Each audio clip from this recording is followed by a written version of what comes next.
In recent years, Nigeria's tech and innovation space has grown into one of Africa's most vibrant ecosystems. From fintech to health tech, Nigerian startups are solving problems and attracting global attention. To support this momentum, the Nigerian government introduced the Startup Act, a policy framework designed to ease regulatory hurdles, unlock funding opportunities, and create a more enabling environment for innovation to thrive. But what exactly is in the Act? Who qualifies for the benefits it offers? And how can young entrepreneurs tap into its full potential?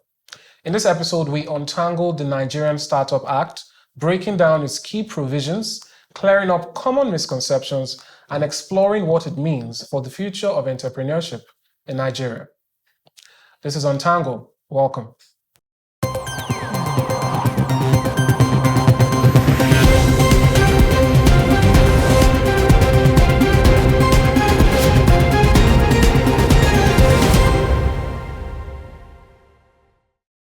Welcome back. Now, we've been joined by an expert to discuss the issue here today. He is a legal professional. He's an associate at Kenna and serves as Director of Programs for the Young Members Committee of the International Law Association. I'm talking about Michael Arinze. Welcome to the program. Thank you very much. Good to have you. So let's get straight into it. What exactly is the Nigerian Startup Act made to solve? You know, when we see laws and acts and the likes, it serves a purpose. What is that very purpose for the Nigerian Startup Act? Thank you very much. So before I dive into answering that, I will provide a context. Before October 2022, Nigeria had an extant legal framework that regulated businesses. But these businesses are traditional businesses that were regulated. So our laws were not sufficient to address concerns of startups. So the Startup Act 2022 came to be able to bridge that gap, to regulate businesses that are not traditional, businesses that are emerging, businesses that are innovative in nature. So before that emergence of that law, you could see that we had a system where we had multiple legal framework regulating innovative businesses and startups. We had multiple taxes. We had difficult processes in registering these businesses. And these were not providing an enabling environment for these startups to thrive. So the Startup Act came into force in October 2022 to be able to provide an enabling environment where these startups can be given a place in the Nigerian economic system, so that we have more businesses thrive. We have more, innovations being harnessed in Nigeria. So the idea of the law is just to provide a framework, a unified framework, where startups can be enabled, where they can be supported, where they can be given that touch, that foundation that will help them thrive. So that is the main aim of the Nigerian Startup Act 2022. All right. So my next question will be, what are some key provisions in the Act? Before that, I want to slip in a question that I know the average person is probably thinking. Does the Act in the first place only cater to tech-related businesses? You know, when we say startup, in local parlance, anybody who hears startup feels that there must be a tech element in that. So those two questions, that the one that is on everybody's minds, and the second one, what are some key provisions you can tell us about? All right, thank you very much.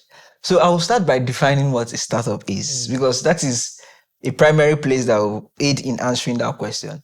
So a startup is just a fresh business, so a new business, so to say, that intends to solve problems, or that is solving problems in a very unique way. Either using technology or using new other models. So while we understand that technology is making so much impact in startups, but startups are not only technology focused. So if we have other innovative ways of doing an intentional act about a business, but you are using new technologies or new techniques or new models, you can still be regarded as a startup. So a startup basically is just that new business, that tends to solve problem in a very unique way, in a very fresh way, in a very innovative way, either using technology or using other models. For instance, in agri-tech, a farmer that is in the farm and gets real-time prices of what the products are selling in the market, that is a startup that can be recognized because it uses technology to track, it bringing new innovative features to farmers. But apart from that, a fashion designer that may not even use technology, but is bringing new models into the fashion industry can still be regarded as a startup, because the underlying thing is this business, how new is it? What are the ways it's solving problem? What are the new ways? Is it through technology or through new models? So if it's able to satisfy all these conditions, then we regard it as startup under the Act. And that is even one of the provisions of the Act to establish what is startup, which business qualifies to be a startup. I guess we are going into the provisions Yes, now. okay. So basically, before a business can be regarded as a startup, that business, just as I defined earlier, must be a fresh business. And when we say a fresh business, it must not be running for more than 10 years. So that is a key requirement. Now, another requirement is the innovative product. So you must have to establish that there are things of innovation in what you are doing. You are solving, even if it's old problems, but you are solving it in new ways. You have new models to solve this problem. So that is another key factor. The another key factor is that you have to now register to be labeled as a startup. So you don't just sit in your house and say, I am a startup. So you have to register. This is separate from registering as a business. Yes, no, this is separate as a business. But you have to come up to say, okay, this my business, I think it is qualified to be, it has a new product, it's less than 10 years, and we are doing things differently in accordance with the law. So, okay, you take an extra step to go and label it. Because in accordance with the Act, if you are not labeled, in quotes, you are not a startup. So, right now, as of 2024, we had over 13,000 applicants who have registered in the website for startup.gov.ng. That's the official website for startups. It's called Startup Online Portal. So these people are already seeing that their businesses are they qualify to be registered. So they have taken that extra step to be registered.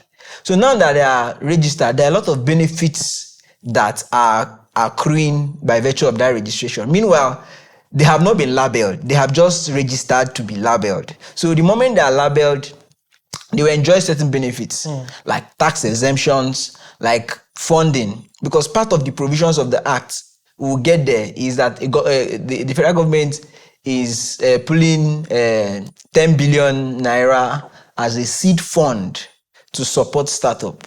That's why when I started, I said the Act is actually a structure. Is providing a structure for startups to flow. It's providing a support system so that startups can eventually ride on this structure and be better than they have been before now.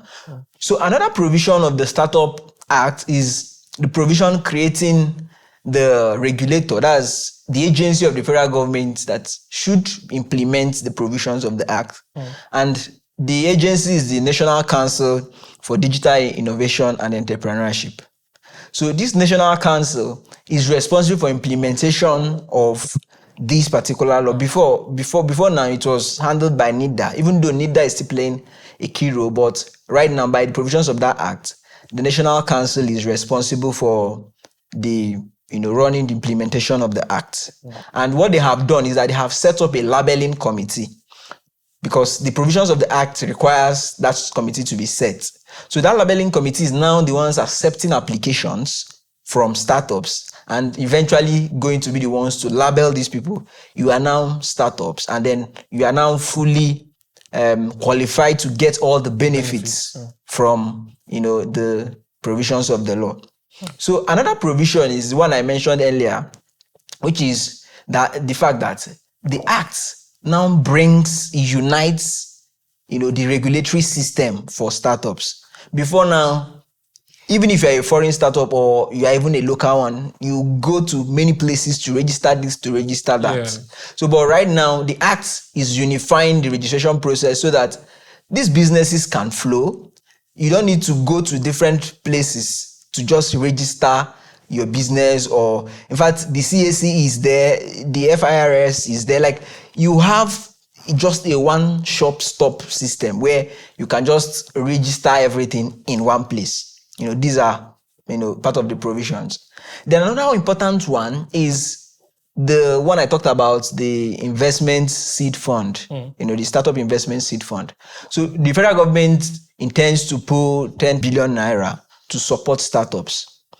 So these are the areas that government is trying as much as possible to be able to support businesses that are startups and then to help our economy. Because if these provisions are given the full implementation it requires, then Nigeria is going to be boasting of the highest economic system flowing from these startups. Okay. So these are the basic ones for now. Maybe if we go forward, if there are other ones, I will highlight. Yeah, that's fair enough. What I would still like to hear is more of the benefits. So, assuming a startup founder is watching this, I think you hinted at tax incentives and other things like that.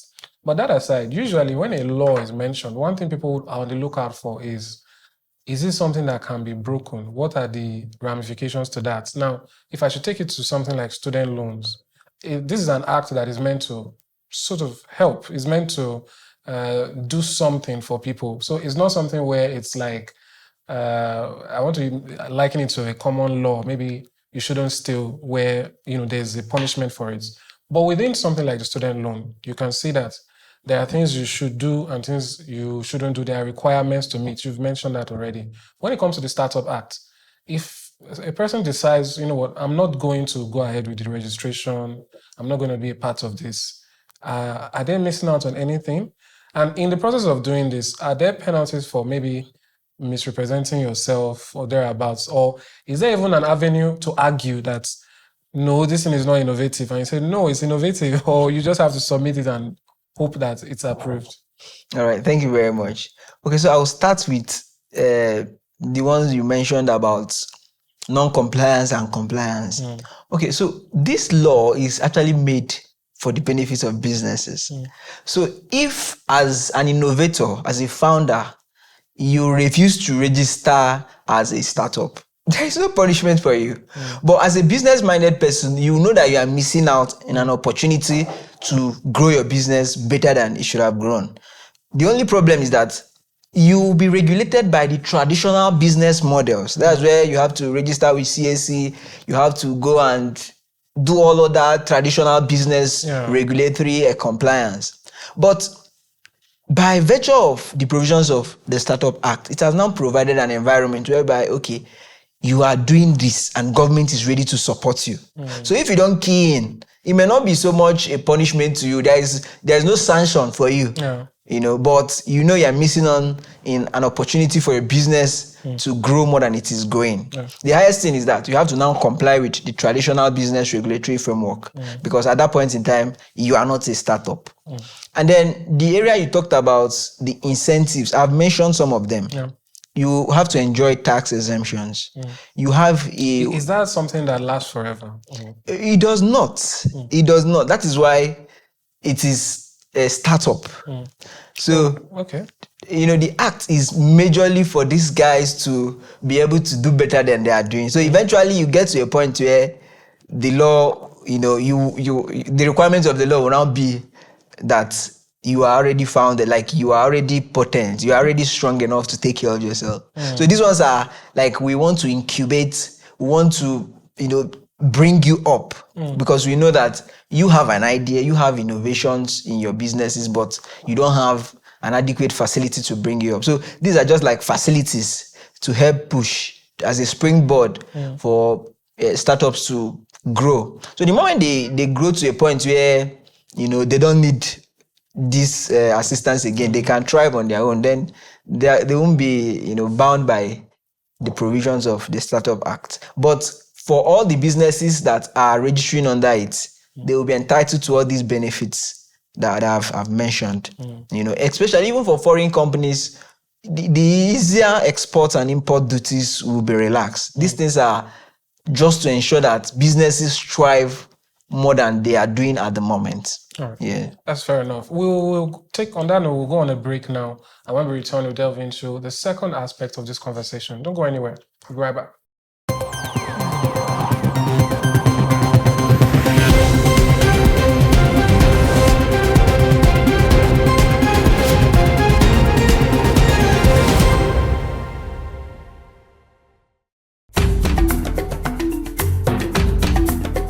Culture connects us beyond borders.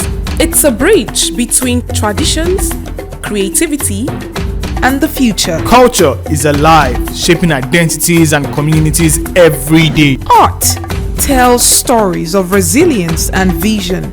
Artists blend tradition with innovation. Cultural preservation creates sustainability and empowerment. Culture evolves and adapts. Music and dance unites communities through movement. And right here, in the heart of our cities, artists and creators are keeping these cultures alive. On Culture Cove, let's explore, celebrate, and preserve the arts and culture that define us.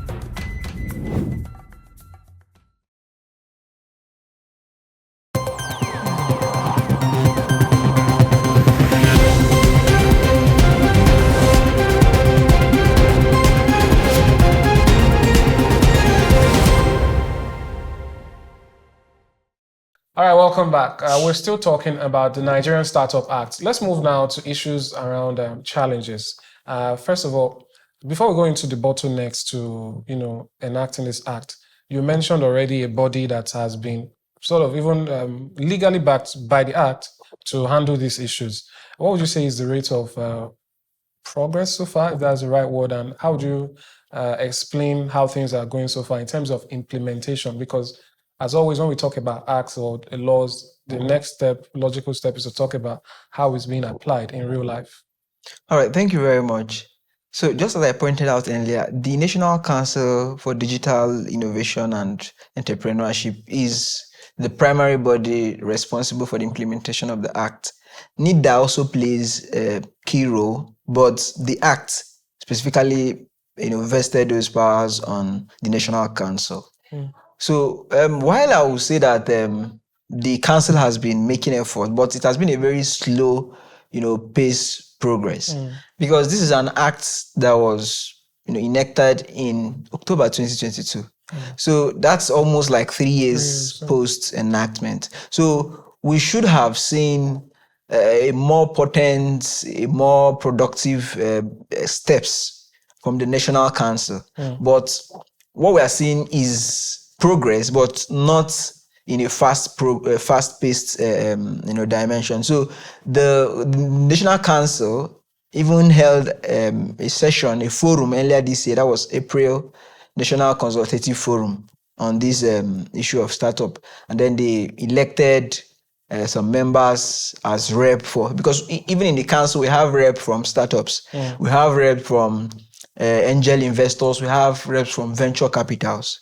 So they set up they elected their representatives. But from my own personal opinion, I think 3 years post enactment, we should record more progress than we are right now. But I think the council is, moving in the speed of light right now, and then we'll see more progress moving forward. Fair enough. So let's talk about any provisions of the act that might be vague. One thing, whenever, because on Untangle here, when we talk about laws and acts, we also like to pay attention to the parts that maybe might confuse people, or if such possibility exists. Are there any things within the act that you seem to be vague or open to interpretation?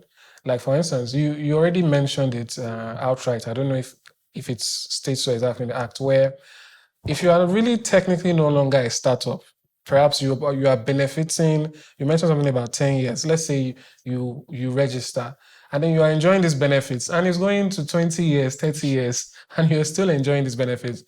Is it meant to last with you, or is it something where when it gets to a certain point, naturally others take over the place? So are there any parts of the act that are vague or confusing or still open to certain interpretations? Well, I would just say that the provisions of the act that are vague, so to say, I won't use the word vague, but they're open to multiple interpretations, is this qualification to be a startup and then, be a venture capital or be registered as an angel investor.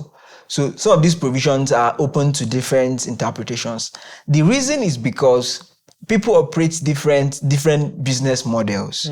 So you cannot use one single measurement to be able to ascertain who a startup is across all sectors or all industries. So I think that area, to me, is an area that is open to diverse views as to who actually qualifies. Because just as I said, as of 2024, we had up to 10,000 applicants registered to be labeled as startups.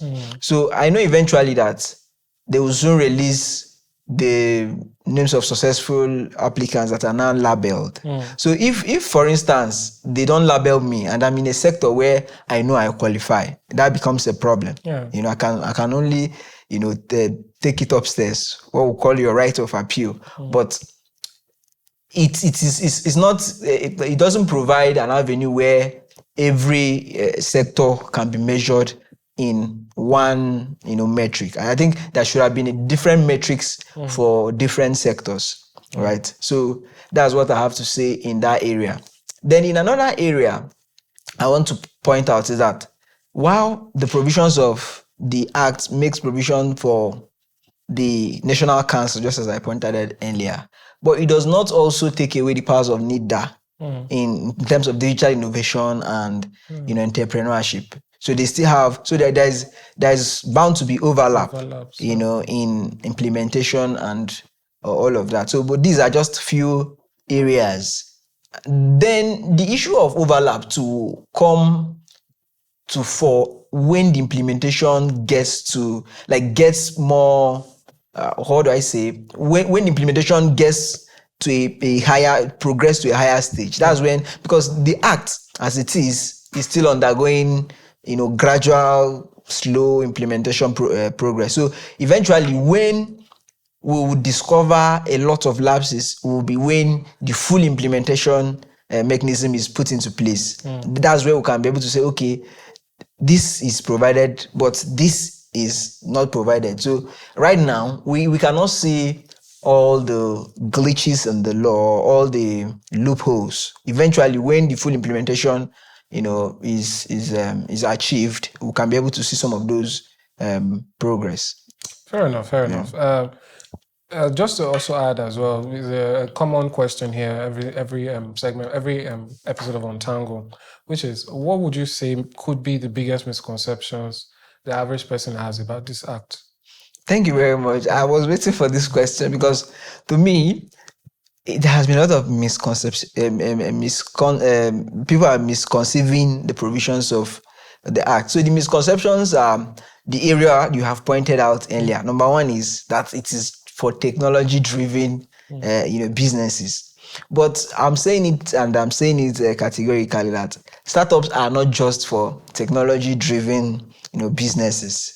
So if, for instance, you have an innovative way of solving a problem, whether it's technology-driven or not, and you satisfy other conditions, other requirements under the Act, you are basically, fit to be labeled a startup. So it must not be that you have to use tech. No. Tech is part of, startups sometime, but not all the time. Some startups are just other innovative ways of doing things, but not necessarily with technology, right? So that's the first misconception.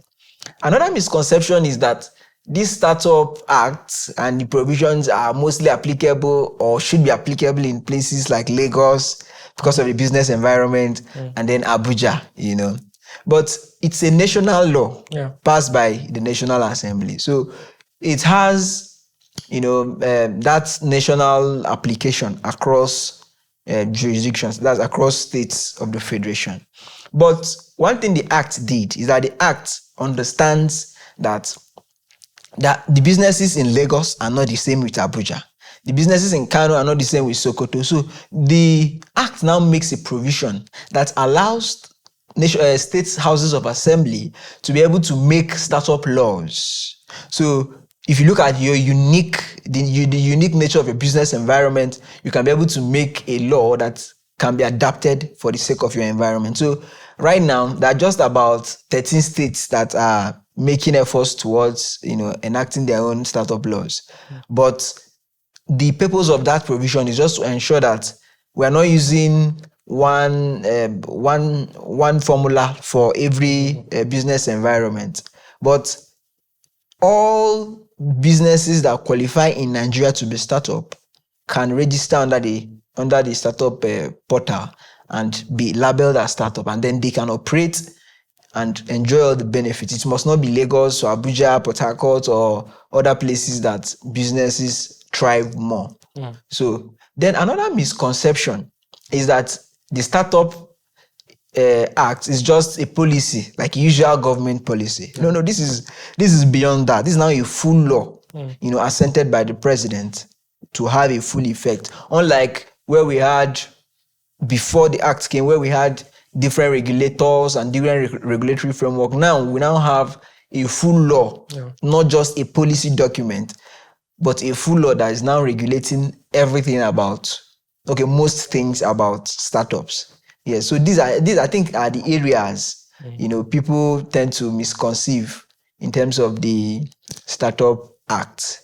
Yeah, these are the ones I can. Thanks for breaking them down there. So trying to draw lessons from the international scene, are there any positives you think we can take into account on how things are done elsewhere? I don't know if all countries require an actual act to do this.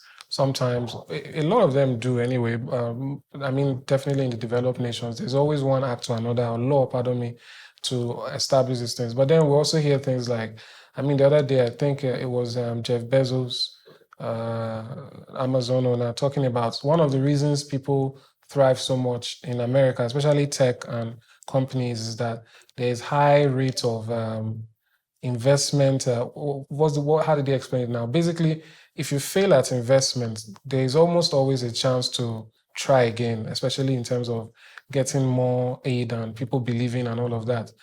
But those things are sometimes also ensconced in laws that protect each person.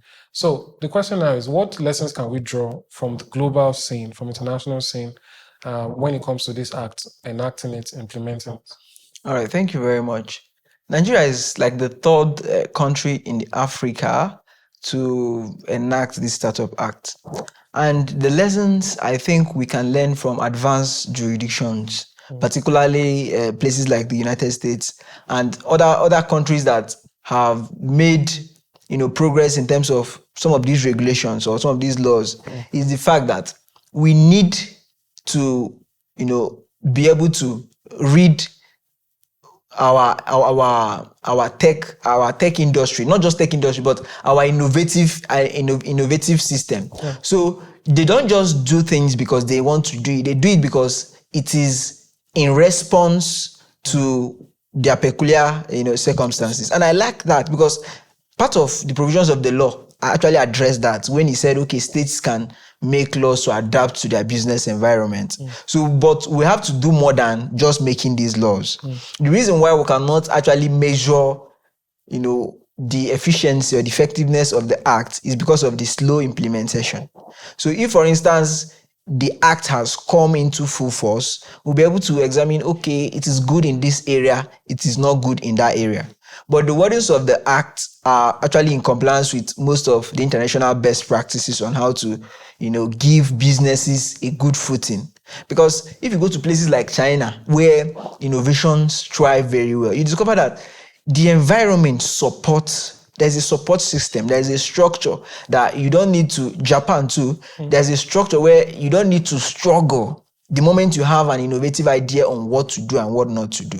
So, and that is actually what the Startup Act came to do, to provide that structure, to provide that avenue where businesses can thrive. So what we can learn from there is to be able to adapt these laws to the extent that it is fully implemented, subject to our local circumstances, so that all we are doing is not just copying verbatim from what other persons are doing, but to adapt it to our own way, so that we can eventually in the future be one of the strongest industries producing, emerging businesses as startups. So what we basically need to do is to ensure that we implement first and drive home what we have had over time. Because the problem most times is not that we don't have good laws. The problem is usually the implementation. So we have to learn to implement from these other countries. We have to look at how they are implementing theirs, and then bring some of those models to implement ours and make ours work. Because at the end of the day, it's not about the wordings of the law, it's about how it's brought to force. If the laws are just there, however beautifully couched, and they are not implemented as it's supposed to be, then we'll be losing out. So let's learn from other countries on how best to implement some of these laws and then policies. And I think we'll make progress by that. Thank you so much for that. It's been great hearing you break this down. And I believe any misconceptions viewers might have had has been successfully broken down. Thanks so much for coming. Thank you. Thank you. All right, that's our round of the program for today. I do hope you've learned a thing or two. If you have a business idea, an innovative one, there's already a law in place to welcome you into the fold if you decide to take that charge. And also, if you're already into or you already have a startup, we've already talked about the time limits or thereabouts, you still can seek to benefit from this. There's no, as far as we've explained now, no real downside to going through this process, but you could be missing out if you don't key into it. It's a law. It's not partisan. It's not specific to anybody. You can benefit from it if it applies to you. Do well to join us once again on Untangle, where we break things down for simple understanding and we clear the misconceptions and also the clouds surrounding certain concepts. See you next time. Bye for now. I am Amadine Ogweri.